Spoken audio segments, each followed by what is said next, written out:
नमस्कार, मैं हूं प्रहलाद कुमार और आप देख रहे हैं बिहार तक। देखिए, बिहार विधानसभा का पहले फेज का मतदान काम संपन्न हो गया। 6 नवंबर को पहले फेज में दरभंगा के सभी 10 विधानसभा सीटों पे भी चुनाव हुआ और शांतिपूर्ण मतदान दरभंगा में हुए।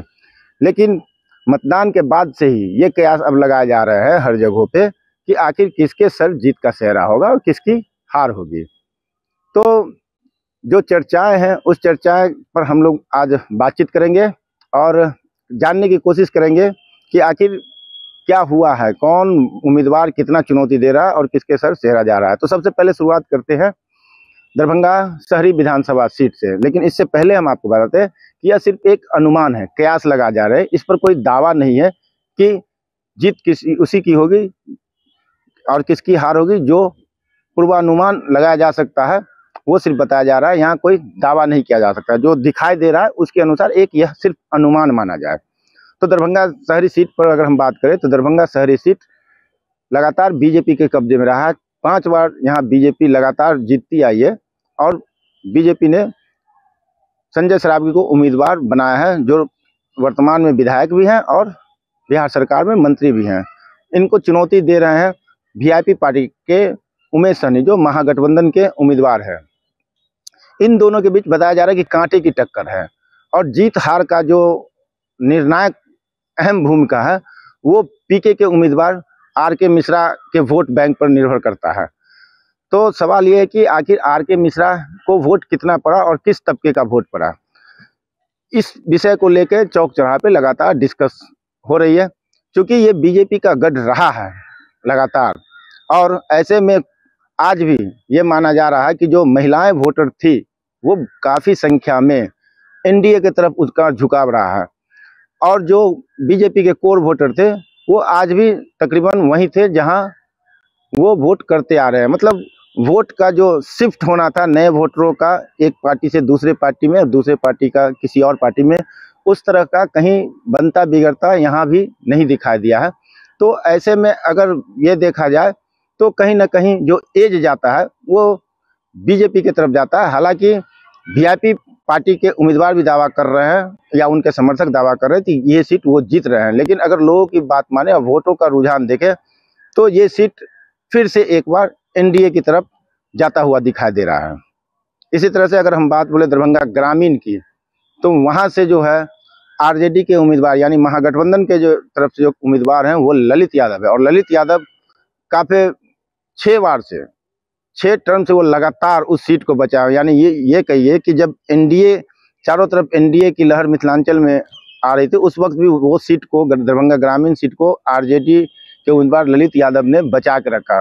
और 10 विधानसभा में जब 9 विधानसभा सीट एनडीए के पास है, एक महागठबंधन के पास, वो सीट है दरभंगा ग्रामीण और ललित यादव लगातार वहाँ से विधायक चुनते आ रहे हैं। वो 7वीं बार इस बार दावेदारी पेश की है वहाँ से चुनाव मैदान में और उनको टक्कर दे रहे हैं जदयू के तरफ से। एनडीए के जो उम्मीदवार है जदयू के, वो है ईश्वर मंडल, राकेश कुमार मंडल है उनका उर्फ नाम, ईश्वर मंडल है, जिलाध्यक्ष भी है। तो वो वहाँ एक बेहतरीन, ये कहिए कि ज़बरदस्त वहाँ भी कांटे की टक्कर है। कौन जीतेगा कौन हारेगा ये बताना मुश्किल है। कभी एक समीकरण से देखा जाए तो लगता है कि ललित यादव पुनः वहाँ से निकलते हुए दिखाई दे रहे हैं। दूसरा समीकरण ये बताता है कि नहीं, कहीं ना कहीं जो है ललित यादव को ईश्वर मंडल पीछे छोड़ रहे हैं। लेकिन अगर बात लोग की मन को टटोले और बात करें और उसकी बातों को अगर हम आप तक पहुँचाएं, कंक्लूड करें, तो वहाँ से भी कहीं ना कहीं ईश्वर मंडल को एज जाएगा और वो वहाँ दिखाई दे रहे हैं। चूँकि 6 टर्म से हैं तो कुछ लोगों के अंदर जो है कहीं ना कहीं ललित यादव से नाराज़गी भी है और इस नाराज़गी को इस रूप में आप देख सकते हैं कि वो नाराज़गी सही में है। उसका एक झलक लोकसभा के चुनाव में अगर जाएंगे, ललित यादव चूँकि यहाँ से लोकसभा चुनाव भी लड़ते हैं, तो जिस विधानसभा से वो दरभंगा ग्रामीण से जीत करके वो आते हैं रहे हैं, उस विधानसभा सीट भी वो लूज कर चुके थे लोकसभा के चुनाव में। ये हम बार बार बोल रहे हैं कि लोकसभा चुनाव में दरभंगा ग्रामीण विधानसभा की सीट पर जो वोट आया था उसमें वो बीजेपी को पीछे नहीं कर पाए थे। तो वो एक संकेत था या यूं कहे सेमीफाइनल था, उसको कितना रिकवर कर पाते हैं ललित यादव, तो उनकी जीत वहाँ दिखाई देगी। हालांकि अभी भी सीधे सीधे ये नहीं कहा जा सकता कि वो हार गए, लेकिन एज जहां तक देना होगा उसमें कहीं ना कहीं ईश्वर मंडल दिखाई दे रहे हैं। इसके बाद आप आइए, हॉट सीट सबसे ज़्यादा वो जो है वो है अलीनगर। अलीनगर में बीजेपी ने मैथिली ठाकुर को उतारा मैदान में, और मैथिली ठाकुर के लिए क्या कुछ हुआ वो किसी से छिपा हुआ नहीं है। जबकि उनके सामने में विनोद मिश्र है आरजेडी से, महागठबंधन की तरफ से वो आरजेडी से उम्मीदवार है। वहाँ जबरदस्त लड़ाई है, वहाँ बाहरी वर्सेज स्थानीय की लड़ाई है। तो ये कहीं ना कहीं मैसेज भी काफ़ी तेजी से फैला, और वहाँ बताना बहुत एकदम कांटे की टक्कर है वहाँ, इसलिए कि एक ही दोनों जो है मैथिली ठाकुर हो या फिर विजय मिश्र हो, क्योंकि ब्राह्मण समुदाय से आते, ब्राह्मण जाति से आते हैं, तो ब्राह्मण के वोट पर वो निर्णय होना तय है कि ज्यादा वोट किसे मिला। क्योंकि एमवाई समीकरण आरजेडी के पास तो हमेशा की तरह इस बार भी है, उसमें कोई फेर परिवर्तन नहीं हुआ है। तो अगर ब्राह्मण का वोट विनोद मिश्र की तरफ थोड़ा सा भी प्लस होता है तो कहीं ना कहीं एज उनके तरफ जाते हुए दिखाई दे रहा है। मैथिली ठाकुर को लेकर भी लोग बता रहे हैं कि नहीं, किसी न किसी रूप में जो पारंपरिक बीजेपी का वोट है वो मैथिली ठाकुर को मिल रहा है। तो हम थोड़ा सा प्रीवियस अगर पिछला विधानसभा को देखें कि अलीनगर परंपरागत ये देखें तो वो आरजेडी का ही सीट एक तरह से माना जा रहा है। बहुत लंबे समय के बाद वहाँ वीआईपी के उम्मीदवार बन के आए थे मिश्री लाल यादव, बाद में वो बीजेपी ज्वाइन कर लिए थे, तो वो वहां से चुनाव जीते थे। उसके पीछे का रीजन ये था कि कुछ एमवाई समीकरण में से जो यादव वोट थे वो वोट को मिश्री लाल यादव ने अपनी तरफ खींचा था, और यही वजह थी कि वो वहां से जीत गए थे, जो इस बार के चुनाव में नहीं दिखाई दे रहा। तो एमवाई अपनी जगह पे है, और प्लस ब्राह्मण का वोटर विनोद मिश्र को मिलता हुआ दिखाई दे रहा है, इसलिए एज जो है वो विनोद मिश्र की तरफ जा रहा है। हालांकि क्या होगा वो तो चुनाव परिणाम 14 तारीख को ही आपको पता चल पाएगा। इसके बाद आते हैं जो रिजर्व सीट है कुशेश्वर स्थान, वहां से अतिरेक कुमार को एज मिलता हुआ दिखाई दे रहा है, क्योंकि उनके पिताजी जो है वो लगातार चुनाव जीतते भी रहे हैं उस इलाके से, और जदयू के जो वहाँ है वो उम्मीदवार को बदला गया है और नए उम्मीदवार, हालांकि ये भी पार्टी बदल के आए हैं, तो इनको मिल रहा है। जबकि उनको टक्कर दे रहे हैं वीआईपी के जो है वो है गणेश भारती। वो बहुत उस क्या कहिएगा कि उस तेवर क्लेवर में दिखाई नहीं दे रहे, जबकि वहाँ जन सुराज के जो उम्मीदवार हैं वो भी थोड़ा बहुत जो नुकसान करते हुए दिखा रहे थे। तो कुशेश्वर स्थान की बात करें तो वो अतिरेक कुमार के पक्ष में जाता हुआ दिखाई दे रहा है। इसके बाद हम बात करें केवटी से, तो केवटी से जो है वो मुरारी मोहन झा है, वो बीजेपी के उम्मीदवार हैं, और उनके सामने जो है फराज फातमी है जो आरजेडी से हैं। फराज फातमी हालांकि एक बार वहां से चुनाव जीत चुके हैं, लेकिन मुरारी मोहन झा लगातार वहां से पिछली बार जीते हैं और इस बार भी वो उम्मीदवार बनाए गए हैं। यहाँ पर जो है वो कांटे की टक्कर यहाँ भी बताई जा रही है। फराज फातमी के साथ प्लस पॉइंट ये है कि ये उनका पुराना क्षेत्र हुआ जहाँ से वो एक बार जीते थे और पुनः वापस गए, लेकिन माइनस पॉइंट ये हो रहा है कि इन पर लोग पार्टी बदलने का आरोप लगा रहे हैं और अपने तरह से जो है सुविधानुसार एक तरह से राजनीति करने की बात कही जा रही है। और दूसरा कि एमवाई समीकरण जो है उसके अंदर कहीं ना कहीं यहाँ पर सेंध लगाता हुआ ओवैसी की पार्टी एमआईएम भी दिख रही है, उनके भी उम्मीदवार हैं, तो कुछ वोट का ट्रांसफर उधर भी हुआ। जो मिश्री लाल यादव की हम चर्चा किए, जो विधायक अलीनगर से थे, वो उनको टिकट नहीं मिला किसी कारण से, तो उनके जो सुपुत्र हैं वो यहाँ से निर्दलीय उम्मीदवार बन के चुनाव मैदान में है, और उनका एक जाति पर बहुत ज़्यादा पकड़ इन इलाकों में है। तो यादव जो जाति के लोग हैं, क्योंकि वो वहाँ से मुखिया भी रहे हुए हैं लगातार, अभी भी है, धीरज की यादव की पत्नी जो है वो मुखिया रही है वहाँ कंटिन्यू, तो एक वोट बैंक उनके पास भी है। तो यादव समाज से जाति का कुछ वोट कटना और फिर एमआईएम का थोड़ा बहुत भी वोट कटना, ये कहीं ना कहीं फराज फातमी को आरजेडी के लिए लॉस दिखाई दे रहा है। तो यहाँ भी कांटे की टक्कर है, कहा नहीं जा सकता कौन जीत सकता है। पलड़ा जो है बिल्कुल बराबर बराबर का है। अब ये 14 तारीख को ही कहा सकता है, यहाँ हर कोई, हर समर्थक, हर कोई अपनी तरफ यहाँ खींच रहा है। इसके बाद हम आपके आते हैं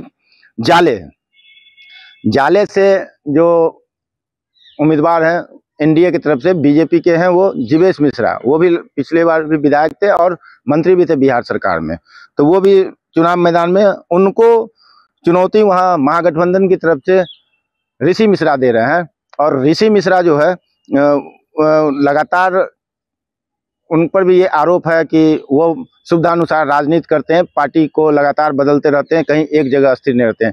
लेकिन ऋषि मिश्रा के पास एक प्लस पॉइंट ये है कि उनका राजनीतिक बैकग्राउंड है, 3 पीढ़ियां राजनीति में है, उनके दादाजी, फिर पिताजी और वो स्वयं। तो इसका बेनिफिट कहीं ना कहीं उनको वोटरों को गोलबंद करने में दिखाई दे रहा है। और चूंकि वो ब्राह्मण समाज से, तो वो इलाका भी ब्राह्मण का जो है वो वोट इनको पड़ता हुआ दिखाई दे रहा है। लेकिन यहाँ भी जो समस्या है वो वही है कि ओवैसी की पार्टी जो है AIMM, वो उनके उम्मीदवार वहाँ खड़े हैं। इसके बाद मशकूर उस्मानी जो कल तक कांग्रेस के लिए चुनाव मैदान में थे, जीवेश मिश्रा के खिलाफ वो पिछला विधानसभा चुनाव लड़ सके थे, अब बहुत कम मार्जिन से वो हारे भी थे। तो उनको जब कांग्रेस ने टिकट नहीं दिया तो वो निर्दलीय चुनाव मैदान में। अब निर्भर ये करता है कि MIM और मशकूर उस्मानी जो निर्दलीय खड़े हैं वो मुस्लिम के वोट में कितना सेंधमारी करते हैं। अगर ये ज़्यादा सेंधमारी होती है तो ऋषि मिश्रा के लिए खतरे की घंटी है, जबकि जीवेश के लिए वो प्लस पॉइंट है। लेकिन जीवेश मिश्रा से जो लोगों की उम्मीद थी उसमें भी कहीं ना कहीं वोट में नाराजगी दिखी है। तो यहाँ पर ऋषि मिश्रा ज़्यादा सुरक्षित महसूस कर रहे हैं कि उनको कहीं ना कहीं जो ये 2 पार्टियां हैं उनको वोट अंत तक जो है लोग नहीं दे पाए हैं, उसका बेनिफिट ऋषि मिश्रा को यहाँ दिखाई देते हुए पड़ रहा है। जबकि 2 टर्म से लगातार जीवेश मिश्रा वहाँ है, तो कहीं ना कहीं नाराजगी भी लोगों में है, अलग अलग उसके कारण है। तो ऋषि मिश्रा यहाँ दिखाई जरूर दे रहे हैं, लेकिन चूंकि मार्जिन बहुत ज़्यादा था पिछले विधानसभा चुनाव का, उतने मार्जिन को, तकरीबन 20,000 के आसपास का वो मार्जिन था, उतने मार्जिन को पाट पाना ऋषि मिश्रा के लिए कितना कठिन चुनौती है ये 14 को पता लगेगा। लेकिन जो परिस्थितियां दिखाई दे रही है उसके अंदर यहाँ एज ऋषि मिश्रा की तरफ जाते हुए दिखाई दे रहा है। और वो कांग्रेस के उम्मीदवार अंतिम क्षण में बने थे। जिस समय वो नामांकन किए थे, सबसे बड़ी बात है, उस समय तक वो कांग्रेस के शायद सदस्य भी नहीं बने थे। RJD में रहते हुए अंतिम परिस्थितियां ऐसी बनी कि उनको टिकट दिया गया, और अंतिम जब तारीख थी नामांकन की, उस दिन वो अचानक से नामांकन किए थे।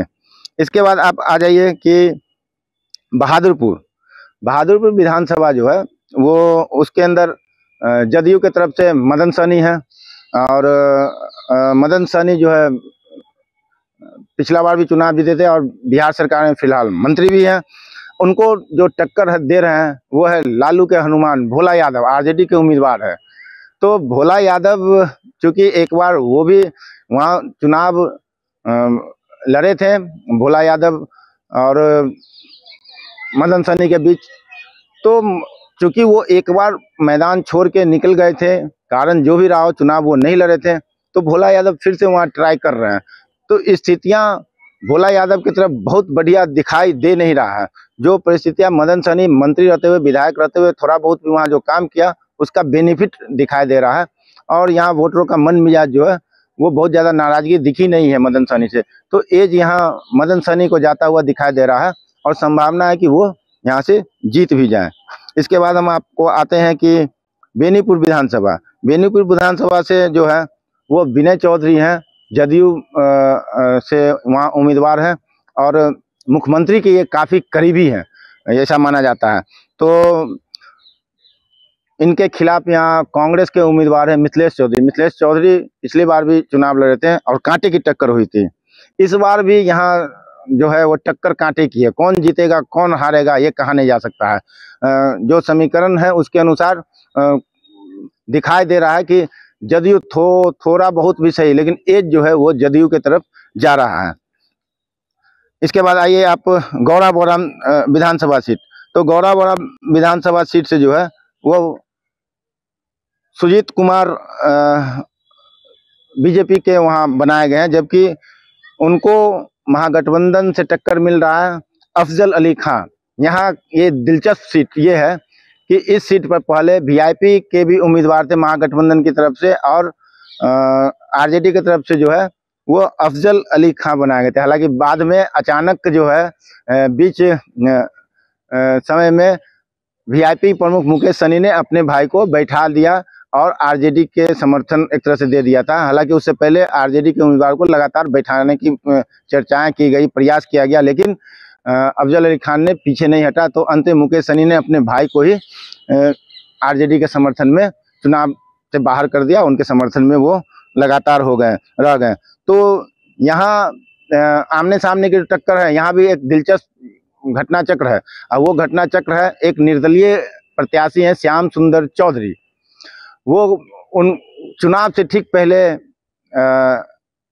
मतदान से ठीक पहले जो श्याम सुंदर चौधरी हैं, उनके ठिकाने जो कारोबार करते हैं, उनके ठिकाने पर लगातार छापेमारी चलने लगी आयकर विभाग की तरफ से। उनके 4 ठिकाने मुंबई में वहाँ और उनके घर पे। तो ये जो छापेमारी हुई, इसका बेनिफिट कहीं श्याम सुंदर को न मिल जाए और सिंपैथी वोट न गेन करे, क्योंकि श्याम सुंदर चौधरी गांव के अंदर जहां वो रहते हैं अगल बगल में, वो काफ़ी लोकप्रिय इस कारण है कि वो समाज सेवी हैं और समाज के अंदर कई ऐसे काम किए हैं जो लोगों को पसंद आ रहा है। उन्होंने चैरिटी के भी काम किए, लड़की के बेटियों के शादी में खर्च किए, तो गांव में जब पेयजल संकट आया तो पानी की व्यवस्था की। तो इस तरह का वो कुछ काम करते रहे हैं गांव के अंदर। तो कहीं ना कहीं लोगों का उनके साथ सिंपैथी है। और चूंकि जातीय फैक्टर है, जो चौधरी जी है ये ब्राह्मण जाति के अगर लोग को प्रभावित कर रहे हैं, वो वोट अगर इस कारण से पड़ जाए कि हमारे गांव के किसी लड़के को इन्होंने आरोप लगाया कि जो है बीजेपी को समर्थन नहीं देने के कारण ही जो है इनके ठिकानों पर छापामारी की गई, और इसकी नाराजगी वोटरों के अंदर भी दिखी। तो ऐसे में अगर जो नाराज वोटर अंत तक बीजेपी के तरफ पर टर्न अप न होकर के श्याम सुंदर चौधरी को दे दिया होगा, तो इसका नुकसान सीधा सीधा जो है सुजीत कुमार को उठाना पड़ेगा, जो बीजेपी के प्रत्याशी है। जबकि अफजल अली के लिए फायदा ये हुआ कि महागठबंधन की तरफ से जो वीआईपी के उम्मीदवार थे, वहाँ 2 उम्मीदवार हो गए थे, वीआईपी के उम्मीदवार जब बैठ गए तो उनका वोट प्लस हुआ। हालांकि जो सहनी वोटर थे वो कहीं ना कहीं उनके बैठते ही, संतोष सहनी के बैठते ही वो शिफ्ट बीजेपी की तरफ होता दिखाई दे रहा है। हालांकि कितना शिफ्ट हुआ बटा ये कहना मुश्किल है, लेकिन कहीं ना कहीं जो फायदा संतोष सहनी को दिखाई दे रहा था, वो वोट में कहीं बंटवारा होता हुआ दिखाई दे रहा है। तो ये सब कारण है जीत हार का। तो यहाँ जो एज है वो दिखाई दे रहा है कि अगर श्याम सुंदर चौधरी को वोट ज़्यादा पड़ता है तो अफजल अली के लिए वो रास्ता आसान होता है। तो एज कहीं ना कहीं जा रहा है अफजल अली खां की तरफ। इसके बाद आते हैं हायाघाट विधानसभा में। ये विधानसभा एनडीए के लिए सबसे कमजोर कड़ी है। यहाँ के जो उम्मीदवार हैं वो है रामचंद्र प्रसाद, जो बीजेपी के हैं, विधायक रह चुके हैं वहाँ से। दूसरी बार इन पर विश्वास की थी बीजेपी ने और उम्मीदवार वहाँ बनाया है, लेकिन इनसे वोटर काफ़ी नाराज हैं। इनके नाम आते ही इनके खिलाफ काफ़ी वहाँ चर्चाएं होने लगी थी, और वो अंत तक लगभग जो है विरोध इनका होता रहा। इनको टक्कर मिल रहा है वहाँ महागठबंधन की तरफ से। यहाँ उम्मीदवार श्याम भारती को उतारा गया जो सीपीआई के हैं। तो जो विरोध दिख रहा था, अगर इसी तरह का वोट डालने के समय तक भी विरोध रहा होगा, हालांकि बहुत हद तक उसे पैचअप किया गया था। बहुत लोग आए थे, बड़े बड़े नेता यहाँ आए थे, देश के रक्षा मंत्री भी वहाँ पहुँचे थे चुनावी सभा करने। लेकिन कितना उस गुस्से को, नाराजगी को वोट में फिर से कन्वर्ट किया गया, ये बहुत ज़्यादा दिखाई दे नहीं रहा है।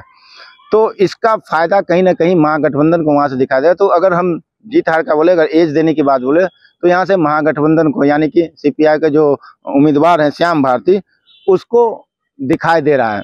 तो ये वो तमाम दरभंगा जिले के 10 सीट थी जहाँ का पूर्वानुमान है। हालांकि ये आपको एक बार फिर बता दें कि यह महज एक अंदाजा है, ये अनुमान है, ये कयास लगाए जा रहे हैं, इस पर दावा कोई नहीं कर सकता है। तो आप बने रहिए बिहार तक के साथ और इंतजार कीजिए 14 तारीख का, जब वाकई ईवीएम खुलेगा, और उसके बाद जो है जीत हार किसकी होती है उसकी सही जानकारी आप तक हम पहुंचाते रहेंगे। नमस्कार।